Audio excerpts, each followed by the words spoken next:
Sir, this is a bank, not a charity. The woman's voice cut through the lobby. Her name was Rebecca, head teller at First National Bank. She stared at the man in front of her. His clothes were torn. Dirt covered his face. "I need to make a deposit," James said quietly. Rebecca laughed. Tom, escort him out. The security guard started walking over. Customers stepped back. Some pulled out phones. "Ma'am, I have money." "Money?" Rebecca cut him off. "Where would someone like you get money?" Then a young voice spoke up. "I'll help him." A girl named Emily stepped forward, 24 years old, 6 months on the job. Rebecca grabbed her arm. Emily, don't be stupid. When you get fired, don't say I didn't warn you. The other tellers laughed. Emily pulled away.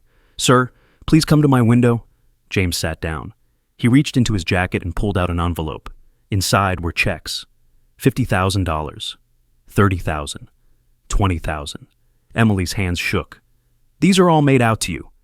"Yes," James nodded. "James Mitchell. I'd like to deposit them."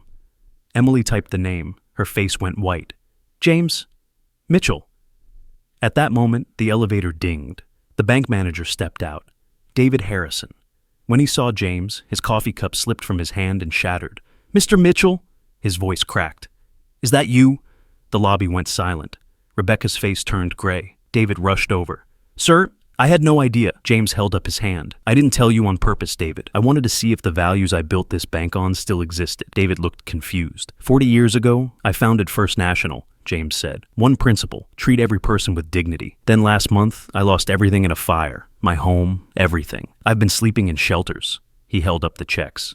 "These are from old friends. They heard what happened." He looked at Rebecca. "I came here today to test my own bank." Rebecca couldn't speak. James turned to Emily. "This young woman treated me like a human being when everyone else saw trash." David understood immediately. "Emily Carter, you're promoted to senior teller, right now." He faced Rebecca. "You, my office, now." David shook James's hand. "Mr. Mitchell, I failed you today, but she didn't. She remembered what matters." James smiled through tears. "I just needed to know that someone still cared." Emily stood beside him. "We do, sir. If you believe how we treat the powerless reveals who we really are, drop a heart below. Because character isn't what we do when people are watching. It's what we do when we think no one important is."